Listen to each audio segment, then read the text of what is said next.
Muito bom dia, boa tarde, boa noite, canal Alexandre Lucas Flá, mais uma vez junto com aqui para a gente conversar sobre Flamengo e Mirassol, Flamengo Internacional. Vocês estão vendo que eu estou aqui acompanhado pelo nosso treinador Felipe Luiz. Eu vou abrir aqui um pedaço da entrevista dele para a gente ouvir juntos.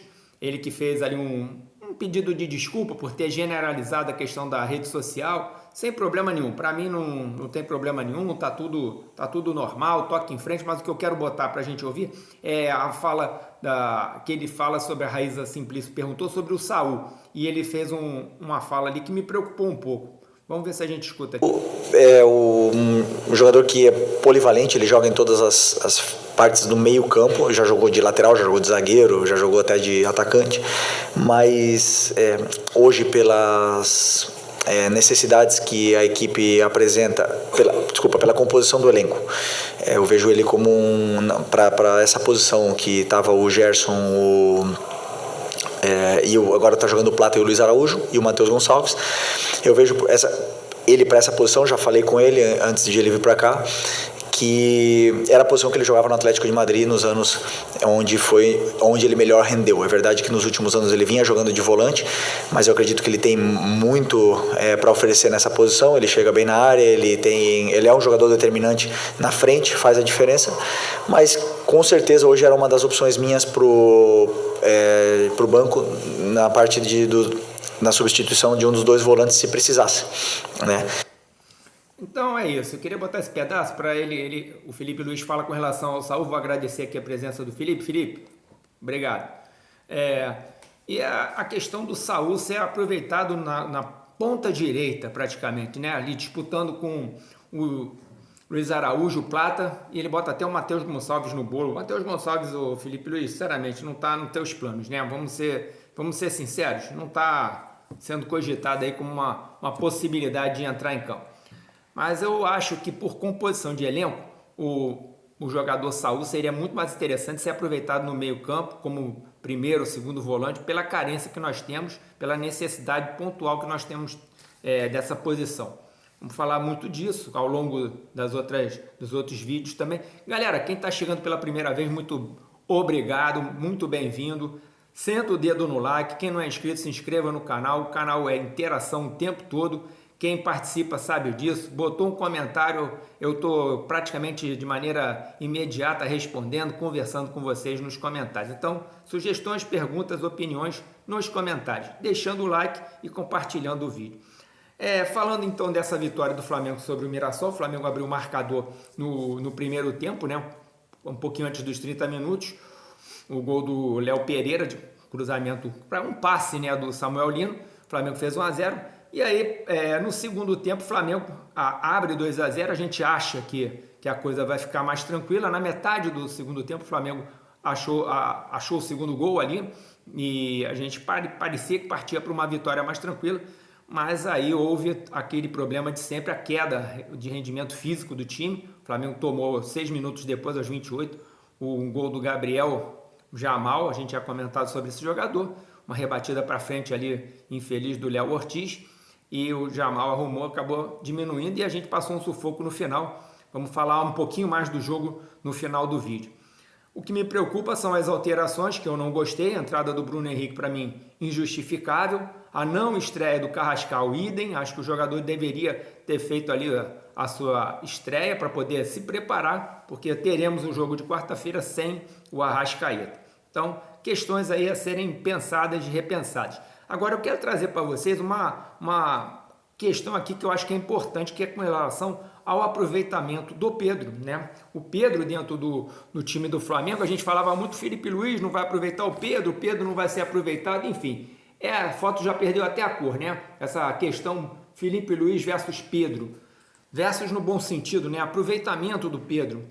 Vou botar aqui os jogadores, que eu vou fazer aqui uma conversa com vocês sobre o seguinte. Vamos pensar no jogo contra o Atlético Mineiro, como é que o Flamengo se comportou.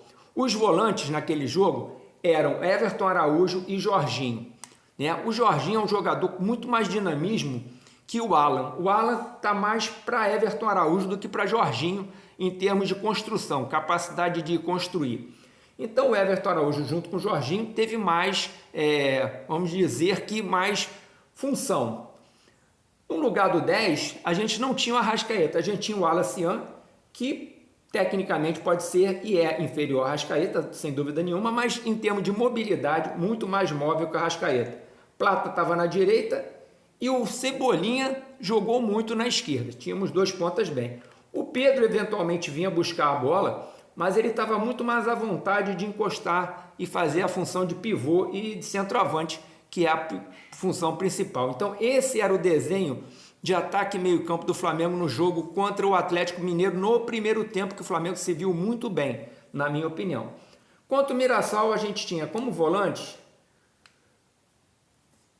Everton Araújo e Alan, que para mim se equivalem em termos técnicos praticamente. O Alan um pouquinho mais dinâmico, um pouquinho melhor no passe vertical, mas não chega a ser um jogador construtor. Então eles dividem a função e o Everton Araújo mostra toda a sua fragilidade. Com a camisa 10, fazendo a função de 10, Georgian de Arrascaeta, um jogador infinitamente superior tecnicamente, como eu falei, mas de pouca mobilidade, pouca recomposição e pouca participação na fase defensiva, o que faz o Pedro ter que voltar muito mais do que ele estava voltando no jogo contra o Atlético, quando tinha o Wallace. Pela direita a gente continua tendo o Plata e pela esquerda aí aparece o Samuel Lino, que foi bem. Então os pontas empatam, vamos dizer assim, do jogo, com relação ao jogo com o Atlético. Mas aí você vê o Pedro muito mais sobrecarregado e com muito menos qualidade de encostar como centroavante no jogo contra o Mirassol. Então eu queria passar para vocês essas diferenças, né? A mudança com relação aos volantes e com relação ao dinamismo da fase defensiva do Flamengo de um jogo para o outro. Botem aí nos comentários se vocês estão concordando comigo, se vocês têm alguma ideia diferente disso. Opinem, participem, que todas as colocações são bem-vindas e todas as colocações vão ser respondidas, né? A gente vai trocando ideias. O interessante é a gente fazer sempre isso. O Flamengo enfrenta o Internacional na quarta-feira, lembrando, sem Georgian de Arrascaeta, que cumpre suspensão às 21h30, famoso 9h30 da noite. Vou passar aqui para vocês agora a lista, né? A lista dos jogadores que foram... Eu estou aqui com a lista. Vou ler para vocês, obviamente, né? Que não é teste de visão. Vou ler para vocês. Goleiros: Rossi, Lucas Furtado, base. Matheus Cunha, para mim já não tinha que estar mais na lista. Diogo Alves, já idade estourada, já é profissional. O Léo Nanete, o mais novo de todos, base. Zagueiros: Léo Ortiz, Léo Pereira, Danilo, segue lesionado. Cleiton, em vias de ser negociado, é o outro canhoto que nós temos na zaga. Da Mata, garoto da base que joga pela esquerda, mas é destro, tá? Que veio do Grêmio. Carbone, que muitas vezes joga de lateral esquerdo, é canhoto, mas é zagueiro de origem. Iago e João Vitor, os dois mais promissores, que também são destros. Estou falando com relação a destro e canhoto para a gente perceber a falta de zagueiros pela esquerda, canhotos, né? Laterais direitos: Varela, Emerson Royal, que eu vou falar dele mais à frente, Daniel Salles, base, Gustavo, base, que joga de lateral esquerdo no sub-20 por falta de lateral esquerdo no time da base. Laterais esquerdos: Ayrton Lucas, Vinha e Alexandre, todos do time profissional, né? Não tem garoto. Volantes: Pulgar, lesionado até outubro, Saul, que está precisando ganhar ritmo de jogo, só ganhar ritmo jogando, De La Cruz, né? Eternamente complicada a situação de De La Cruz, o futuro tem que ser definido. Jorginho, que está voltando, né? Alan, Everton Araújo, Pablo Lúcio, que segue lesionado, também complicada a situação do Pablo Lúcio se aparecer. João Alves, que é da base. Luiz Felipe, base. Meias: Georgian de Arrascaeta, Carrascal, Lohan, Matheus Gonçalves, Guilherme.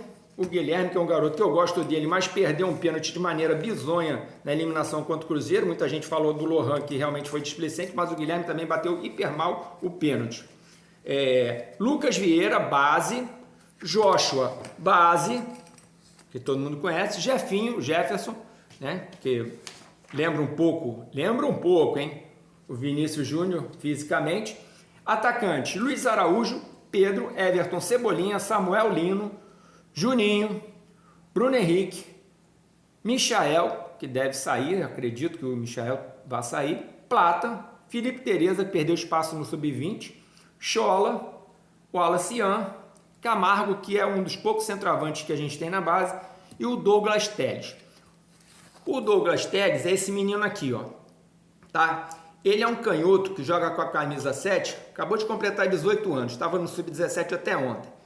Ótimo jogador, jogador promissor. O Douglas Telles, ele faz aquela jogada parecida com a do Luiz Araújo, porque ele tem facilidade de chutar, trazer para dentro, como joga pela direita, de bater de canhota, mas também arma bem o jogo, né? Então faz uma função também parecida, tá parecida, com o Everton Ribeiro, né? É um jogador que eu sinto muita falta do Everton Ribeiro, sinceramente, no time do Flamengo. É uma pena ele ter ido embora, não ter feito um contrato curto, que a gente ainda poderia aproveitar, na minha modesta opinião, o Everton Ribeiro. O que vocês acham sobre isso? O que vocês acham desse aproveitamento mais um tempo do Everton Ribeiro? Tem jogador que ficou mais tempo no Flamengo que não teria tanta função, na minha opinião. Vamos lá, galera. Falando agora do nosso adversário, o Internacional ganhou uma sobrevida. Pelo menos o seu treinador ganhou mais tempo aí, o Roger Machado, né? O Internacional conseguiu uma vitória, sinceramente, impressionante, lá dentro de Bragança Paulista. Tudo bem que o Bragantino está em queda, né, no campeonato, mas 3-1, uma vitória que me chamou a atenção. Eu vou falar aqui dos jogadores do Internacional, para a gente ter uma noção aqui. O Internacional jogou com Rocher, Alan Benítez, lateral direito, que é paraguaio, Aguirre entrou no lugar dele depois, Juninho, ex-Palmeiras, Cleiton, Bernabé, que é um lateral esquerdo bem difícil, hein, de marcar, já ele desce no apoio, um dos melhores jogadores do time. Thiago Maia, que a gente conhece, depois entrou o Bruno Henrique volante, ex-Palmeiras e Corinthians. Alan Rodrigues, esse jogador me chamou a atenção, jogador de 25 anos, uruguaio, foi contratado por 22 milhões de reais, jogador do Argentino Júnior, né? Jogador numa idade dessa, por esse valor, com qualidade, é todo meio campista também, um jogador interessante, vai dar um trabalhinho, porque esses jogadores em Libertadores sempre se destacam, né? Então, Alan Rodrigues é o time dos Alans, né? O Internacional. Alan Patrick, que a gente conhece. Bruno Tabata, que é um cigano aí do futebol, tá agora no Internacional, não é ponta direita. Quem acaba caindo mais pela direita, inclusive, é esse menino Alan Rodrigues. O Bruno Tabata fecha no meio, depois entrou Luiz Otávio. O Wesley, que é um ponto esquerda chato, né? Aquele cara que joga pela esquerda e parte para dentro, faz o X1 o tempo todo. Vitinho, depois entrou no lugar dele, ex-Bragantino, ex-Atlético Paranaense. Ricardo Matias, que é um jogador que chama atenção, um garoto da seleção sub-20, né? Um centroavante grandão, alto, mas que tem mobilidade, não é um cone. Depois entrou o Borré. Esse foi o time do Internacional que ganhou o Bragantino e deu aí, como eu disse, uma sobrevida na carreira do técnico que estava ali balançando, Roger Machado. Então o Internacional vai vir para o Rio de Janeiro enfrentar o Flamengo, permanecendo aí o Roger Machado no comando do Internacional. Lembrando, gente, que a gente está ainda aí, ó, com o mercado da bola aberto, mas eu não vou ficar falando de contratação enquanto não houver realmente fatos verídicos, né? Sem especulação aqui no canal, a gente não vai levantar mais nome nenhum. Vamos concentrar nos jogos, né? O Flamengo está numa semana muito importante, aliás, num mês muito importante. E falando em mês, eu vou trazer de novo aqui, ó, a pranchetinha para a gente marcar aqui, ó. Lembra que eu falei dos 12 pontos no último vídeo? 3 já foram, esse aqui já foi, ó. Jogo do Mirassol, ok. Jogo do Mirassol, ok. Agora a gente tem o Internacional domingo. Tô falando do Campeonato Brasileiro só, tá? Domingo.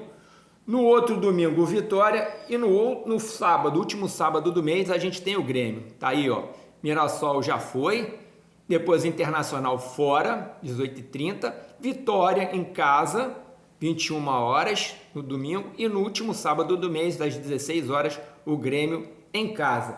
Flamengo podendo fazer aí 12 pontos. Já fez 3, faltam 9 para a gente fazer 12 pontos e fechar aí o bingo do mês de agosto, né? Mostrando a classificação do campeonato rapidamente para a gente ver como é que está a situação do campeonato.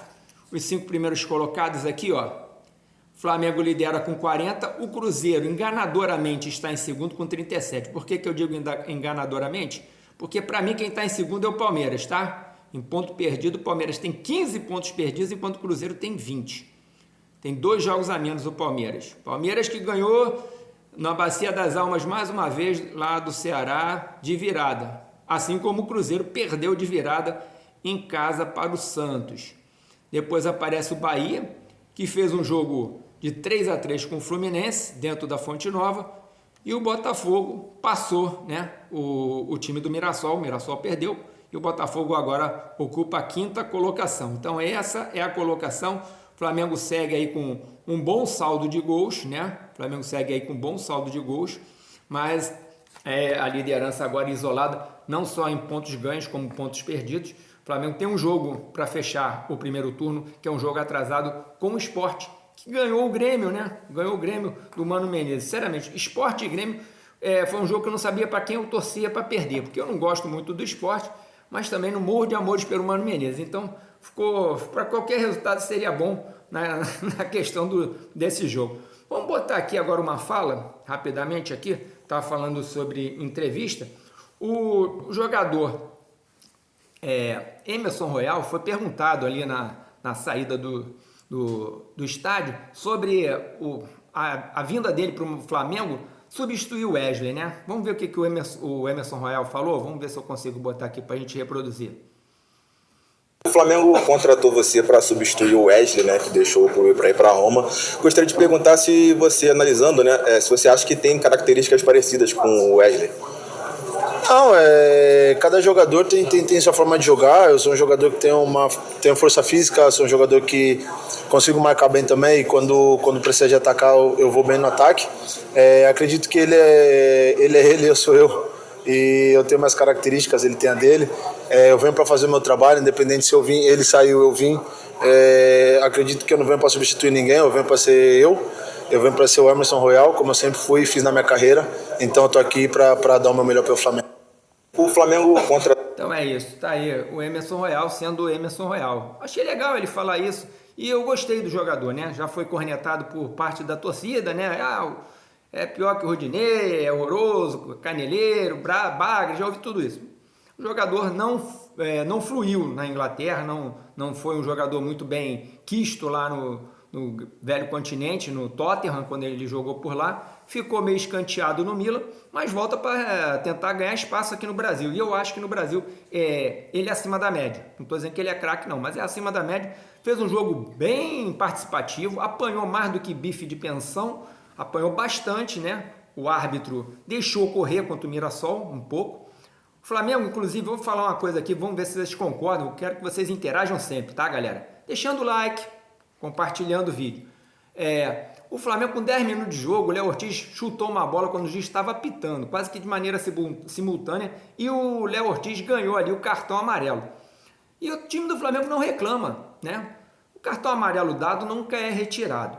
Mas para as próximas jogadas, fica ali o registro da reclamação e o juiz sempre dá uma relevada, né?